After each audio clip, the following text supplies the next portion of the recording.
Welcome to Giant Cocktails, a podcast where two lifelong fans talk about the San Francisco Giants while drinking homemade cocktails. Now, here are your hosts, Ben and Matthew Henry.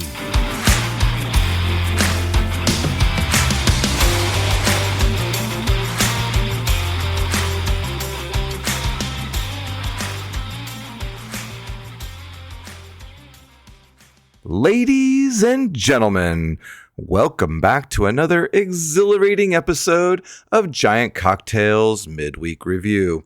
I'm your host, Matthew Henry, the Sultan of Stats and the Maestro of Mixology, here to guide you through another exciting journey of baseball brilliance and cocktail concoctions.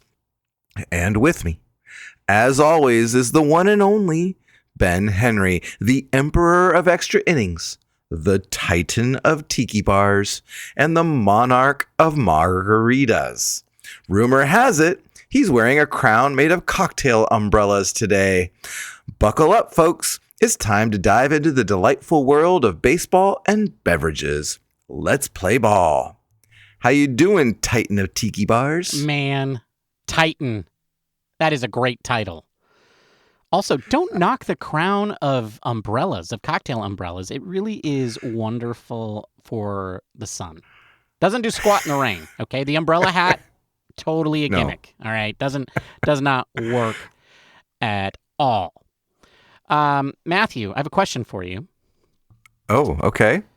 We don't usually do that in the midweek review, but okay. What's your question? It's not, can you tell me the situations where it is appropriate to trade someone in for somebody who is 17 years younger?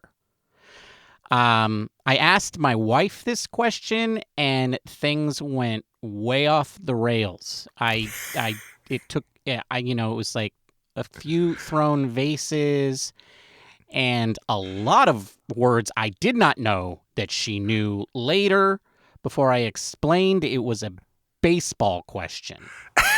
But I was a little confused, so... Well, there are many cases where men trade their partners for someone who's 17 years younger. Yes, I could see why maybe your wife got a little upset at that question. Oh, okay. Yeah, no. I mean, she still doesn't quite realize that I hoodwinked pretty much the universe when I married her.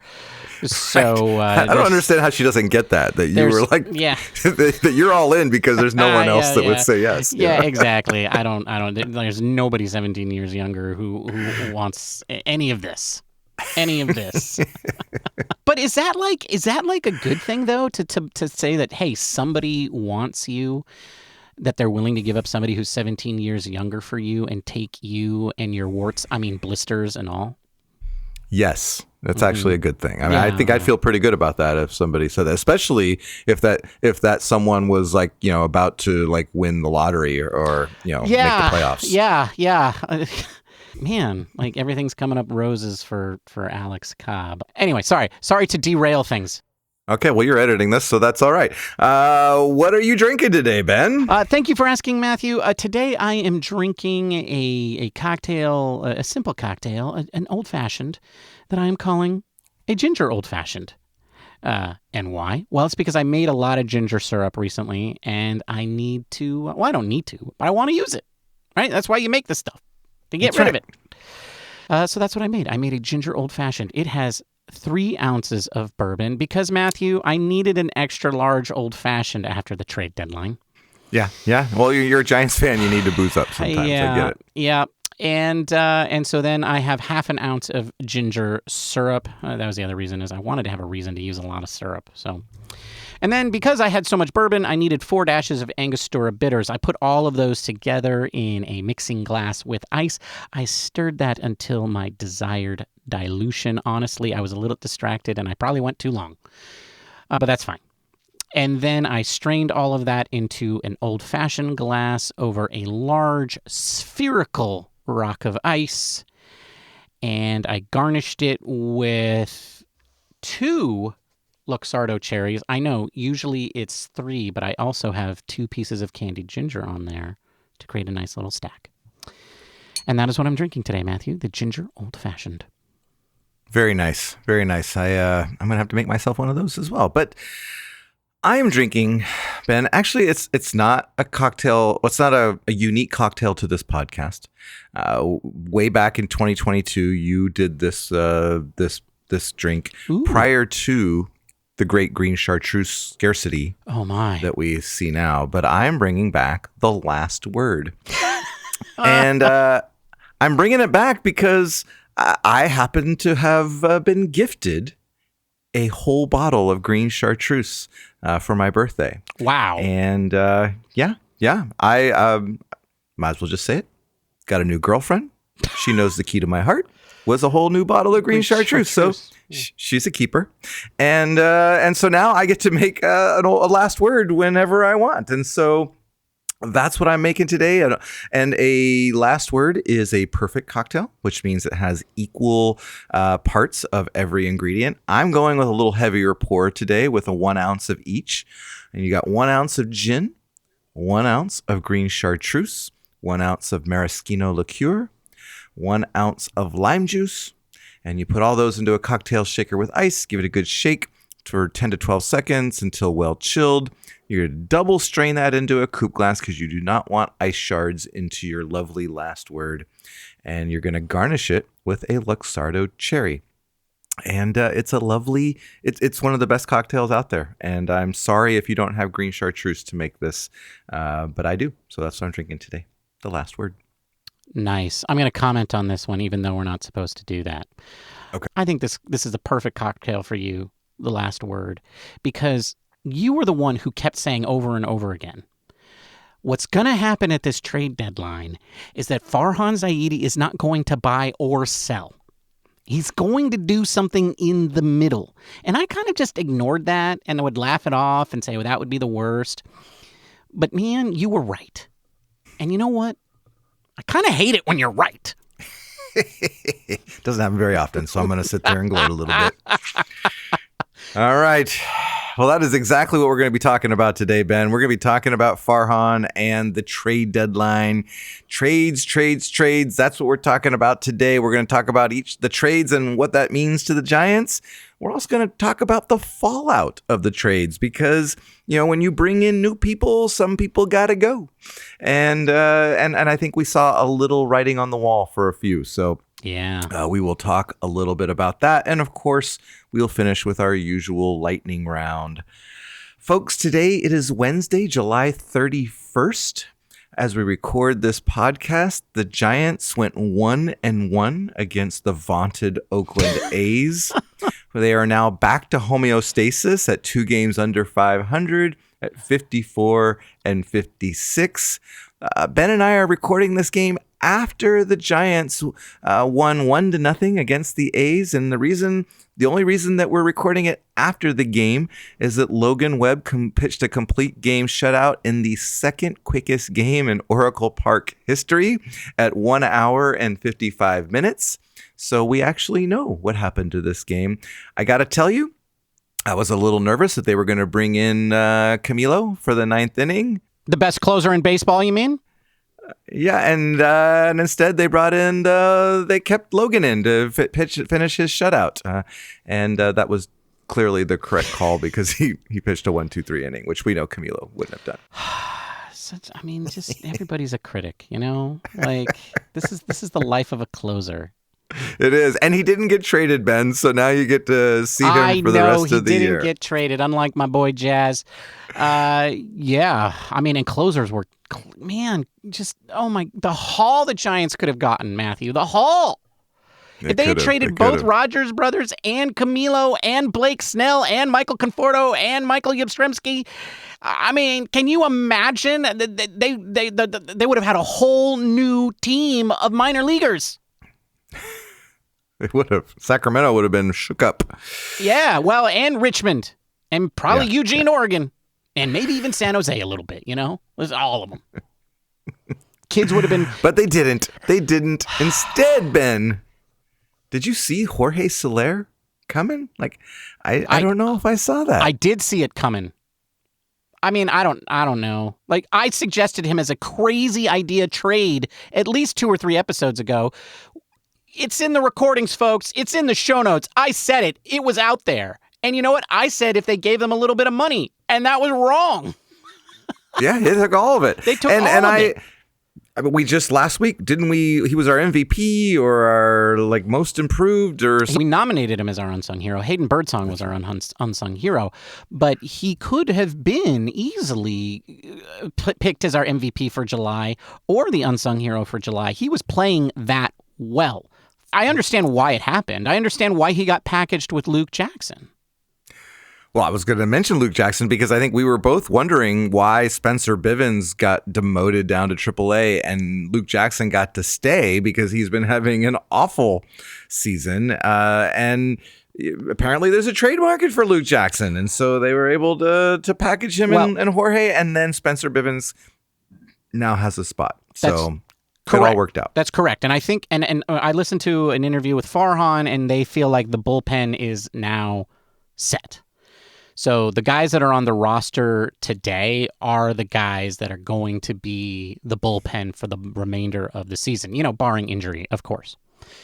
Yeah. You can't really argue with that bullpen. I mean, all those names on there right now look very, very solid. I mean, they're getting a little tired, I think, is the problem. But that's on the starting rotation, and we're going to get to that. But I understand why this trade happened. I'm not, I don't want to. I mean, this was a crazy trade, but I never really understood the Jorge Soler signing to begin with. I just didn't see why they would want a dedicated DH. It was a very surprising signing to me when they did it, and I think we even mentioned that on the show at the time. Yeah. And it was kind of like one of those signings where you and I were like, okay, we'll wait and see. Maybe this, sure, he looks good on paper, but like it doesn't fit the roster. And that turned out to be why they got rid of him. Right. Because they wanted to clear space for the young guys, and having a dedicated DH made flexibility in that position really, really difficult. And he was underwhelming. So anyway. Right. It'd be one thing if he was on pace to hit 30 home runs and all that, then, Then he would still be on the team. Yeah. And we wouldn't be having. And the Giants would probably be a little bit further up in the wild card. Correct. Yeah. All right. Well, so that was the first trade. Then we got word that first we got word that Mark Canha was signed or was traded for, and it was a little weird for me when I saw that one. I was like, what? It was confusing, right? An outfielder? Not an outfielder. No, but Canha's listed as an outfielder / first baseman. That's right, but everybody called him an outfielder, and when I saw it in the news, they were all like, Mark Canha outfielder. And I was like, This makes no sense. Yeah, Mark Canha plays first base. That's where this is a sensible trade. Pavlovich had an interview with Farhan, and he asked Farhan about Canha. Why Canha and why not Matos? He did indicate that Bob Melvin was heavily involved in this particular discussion about whether or not they wanted to bring up Matos or whether they wanted to get another outfielder. But I think the thing they weren't saying, and I think you got to the real point here, Mark Canha is a right-handed first baseman. Yeah. So is Wilmer Flores, Ben. Yes. Yeah. Okay, don't take this the wrong way, and don't. Okay, listen. Yes. I hate this time of year, Ben. I'm not laughing at you. I'm laughing with our audience. I love Wilmer. I love Wilmer. I love him too. I love him too, buddy. But something's not right. And I don't even know who this Mark Canha guy is. I'm not cheering for him. Okay. Well, that's because you're a good Bay Area fan, and you don't know anybody who was an Oakland A.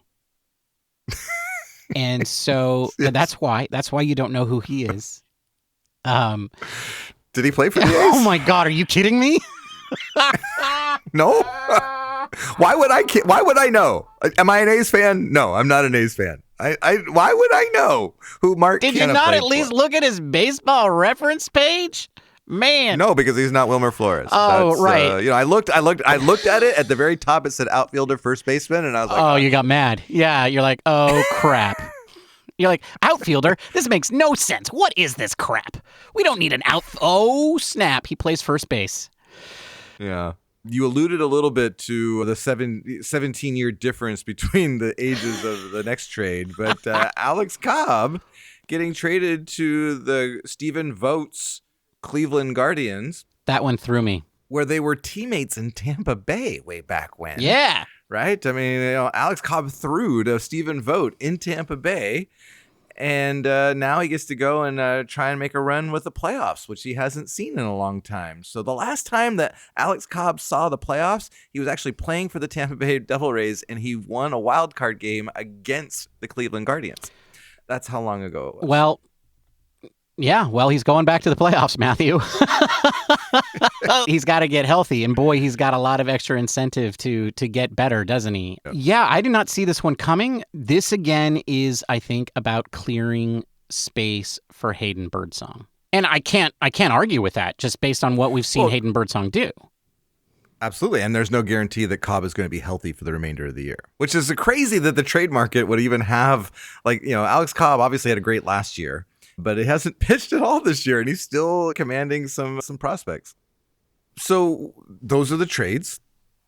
Farhan has gone on record. I think I heard him say that they were going to ride the quote-unquote best rotation in baseball for the rest of the season. And he said kind of what we said, right? They need to go on like a 10-2 run or an 8-2 run at some point. And the way they're hoping to do that is through their rotation. And if you can get starts like what Logan Webb did tonight, then maybe that happens. So, I think that was telling, right? That they're going to go with a combination of guys like Birdsong and Harrison, but also, of course, with the proven veterans like Snell and Webb. Snell stayed on the team. They did not trade him, even though he can leave after the end of the season. I think that was the message, right? We're going to try and ride our young guys. And I think he said that. He said it creates some risk, but we've got to take a little bit of a leap of faith that they're going to be healthy. 2 games into it, the young guys on offense haven't necessarily produced, so it could backfire gloriously. But at the same time, at least now you're getting what you wanted, Ben. You said you wanted to see the young guys play, that you wanted an opportunity to see these guys. So it's young guys or bust at this point, don't you think? I actually have a different read on this. I mean, I agree with you. I think it is young guys or bust. But I think, okay.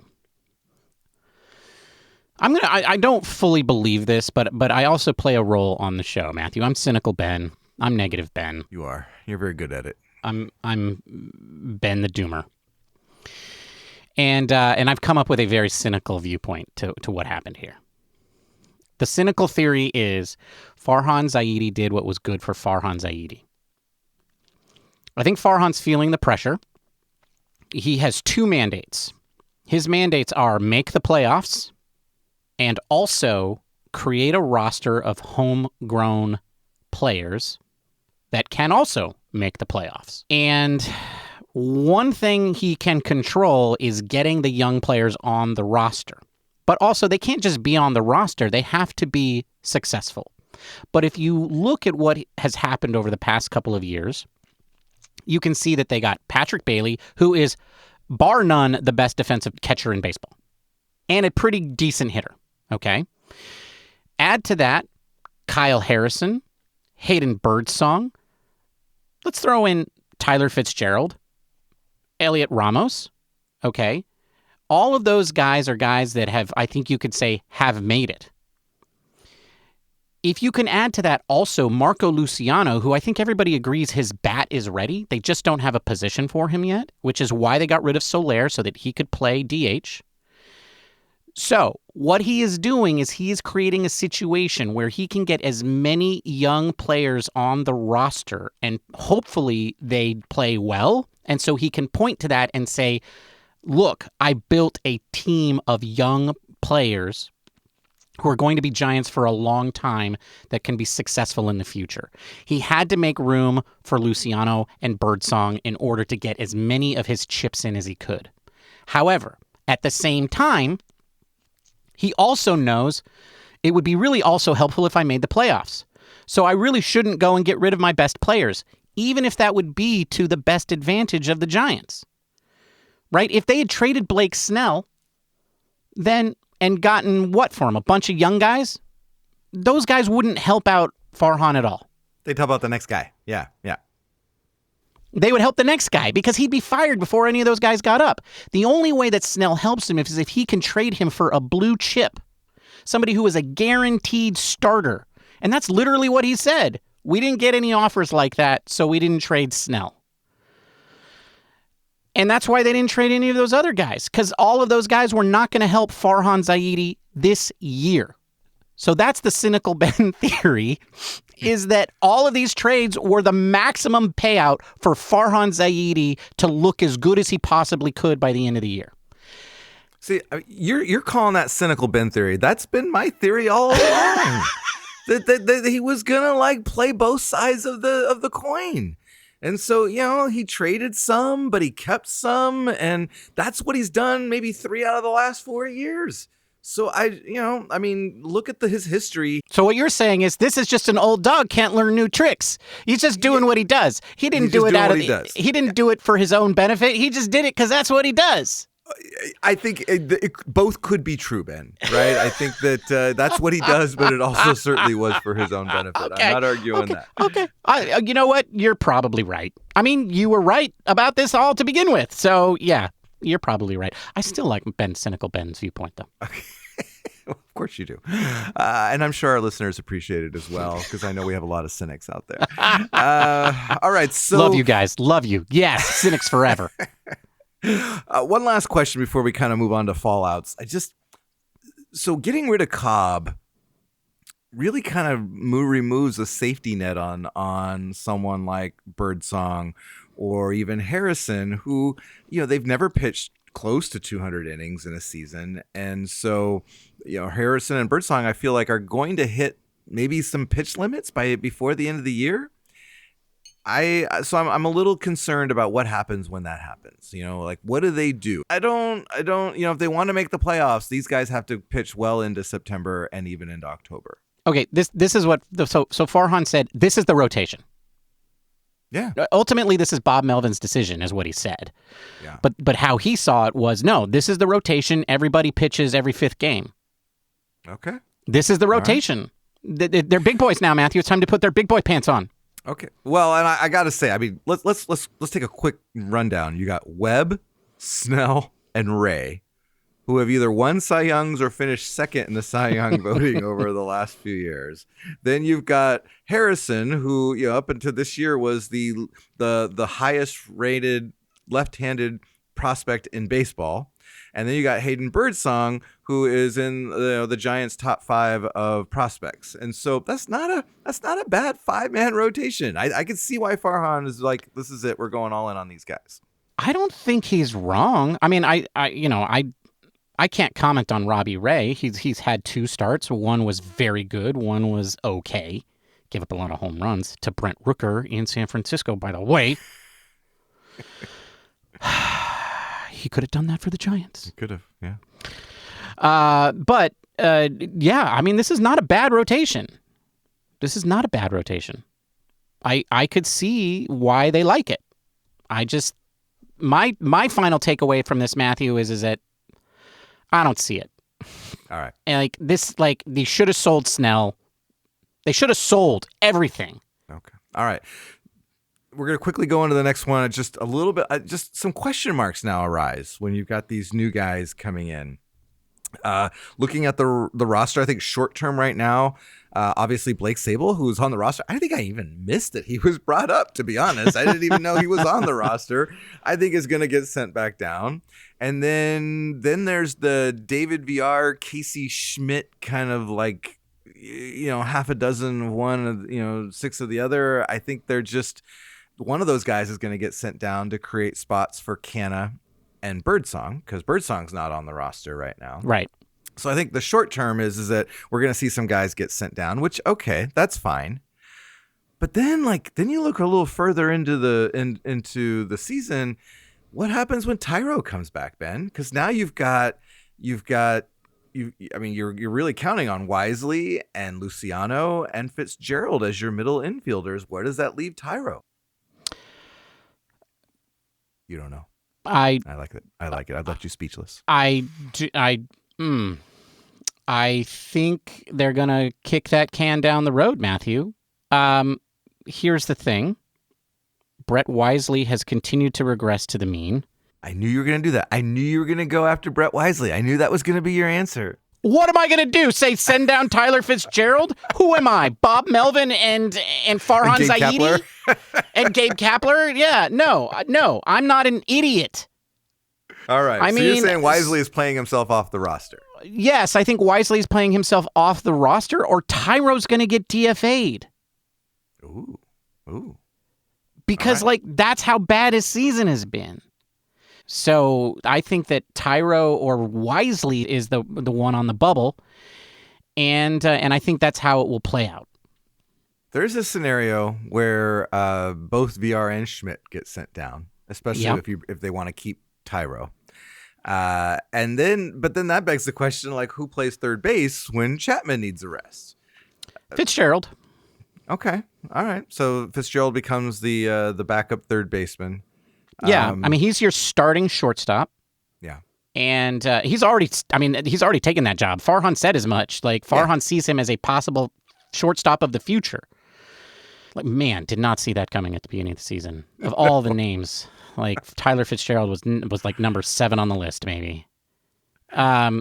But yeah, he is now the shortstop of the future, but he would be the backup third baseman for now. Okay. Yeah. Okay. And then just one last question for you before we move on. How nervous should Derek Hill be?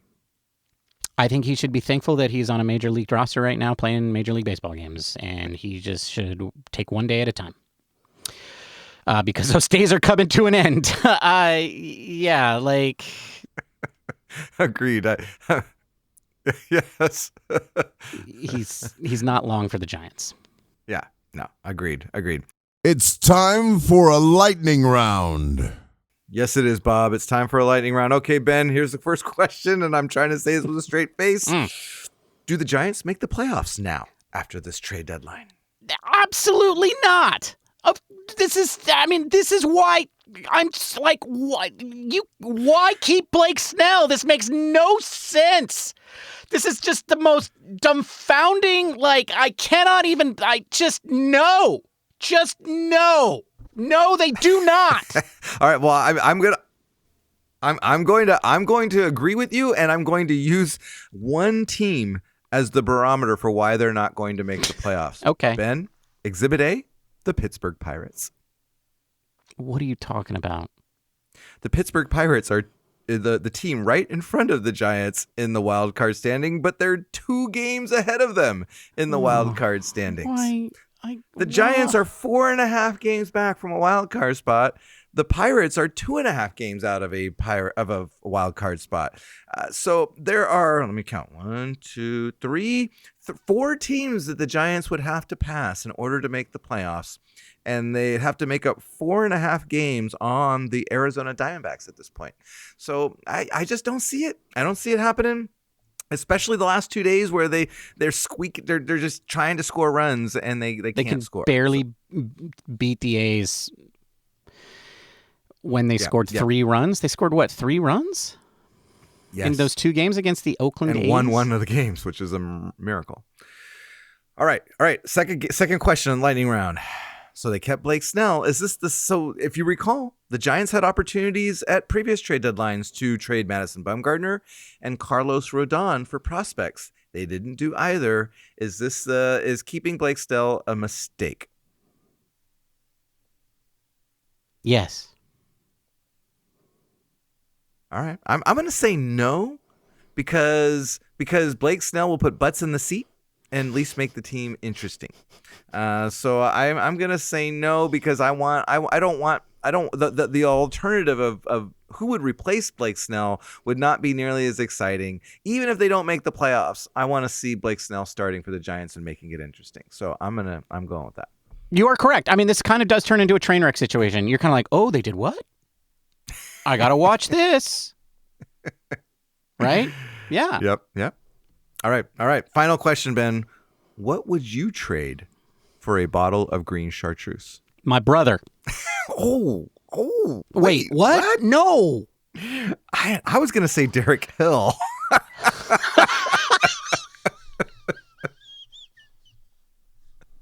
Brett Wisely. Okay, better Brett than me, that's for sure. All right. Looking ahead, Ben. The Giants are off on Thursday, and then they are playing the Cincinnati Reds, who are 52-56, one game behind the Giants in the wild card race. Notable players that have only played for the Giants and Reds and no one else are Hall of Famer Christy Mathewson. What? Forever Giant Michael Papierski. What? Oh, Mauricio Dubon. Yeah, that's who we got for Dubon, who's still playing center field for the Astros. And Papierski appeared in 5 games for the Giants and 34 games for the Reds, never to be seen again after the 2022 season. And you're right, Dubon is still playing center field for the Astros. And for one more day, the only player to play for both the Reds and the Giants is Austin Slater. One more day? Well, because tomorrow he'll probably start for the Reds or the Orioles, and then he'll have played for another team. Oh, he got traded. He got traded to the Orioles. Wow. Yeah, Austin Slater today, before the trade deadline, got traded to the Orioles, and so he will probably play for the Orioles at some point this week, and then he will have not only played for both teams. So, hey Matthew, I'm going to go back in time. Okay. Hey Matthew. What? It's April 1st. I got good news for you. Okay. And this is not an April Fool's joke. Alex Cobb and Austin Slater are going to make the playoffs this year. Yeah, you excited? That is great news. Yeah. And Jorge Soler and Luke Jackson, too, probably. Oh, my God. That's like a third of the team. Yeah, it's great. It's a sixth of the team, now that I do the math. But maybe whatever. But yeah. All right. Well, see, so some Giants are going to make the playoffs this year. Just won't be the Giants. And that's a wrap on the midweek review. Thank you for joining us. We will be back on Monday with the big show where the cocktails will be stronger and the rants will be longer. If you can't wait that long to get your fix, feel free to reach out to us on the social medias where you can find us at Instagram and Threads and the place formerly known as The Place and Mastodon still, where we go by the username Giant Cocktails. And you can also listen to us on YouTube, so run over there to like, subscribe, and comment. But most importantly, be sure to leave us a positive review at your podcasting platform of choice. I say this every episode and none of you ever do it. So go over there to Apple Podcasts or Spotify and do that now. Matthew, you were tradable today, apparently. Keep up the good work. Cheers, my friend. Tradable, huh? All right. A bottle of Green Chartreuse? Are you kidding me? I would take that trade too, actually. All right. Goodbye, folks. Cheers, everybody. You would trade you for a bottle of Green Chartreuse. Goodbye! Thank you for listening to the Giant Cocktails Podcast. Until next time, bottoms up.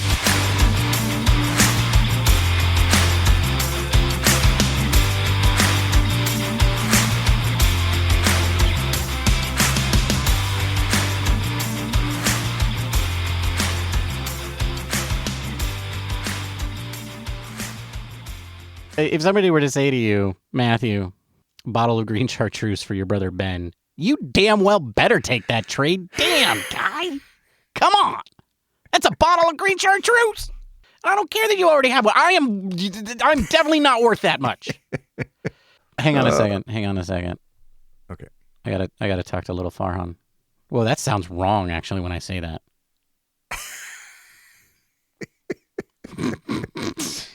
So Matthew, I don't know if you know this, but I'm constantly having arguments with Farhan Zaidi in my head. Like you know how you have this inner dialogue with yourself. Sometimes you talk to yourself. Sure. Or maybe you don't. I don't know. Do normal people do that? Okay, did I just let out too much? Is that like a normal thing? Do people talk to themselves in their heads? It's not a normal thing to talk to Farhan Zaidi in your head, I'll tell you that. Oh. Okay, well. So yeah, so like sometimes we're talking about baseball and I'm asking him like, why did you do that stupid thing? And why did you trade for that guy? You know, things like that. I ask him questions like that. But other times I ask him, what should I make for dinner tonight? Or is it better to have an electric car that I charge from my home? Or is it cheaper to have a gas car? You know, like those sorts of questions, right? So yeah. So little Farhan says what he would like to do is I can give you half a bottle of Buffalo Trace, and then you can give me back the cap to your Green Chartreuse bottle. Oh, I would make that trade. I know you would. It's a typical Farhan trade.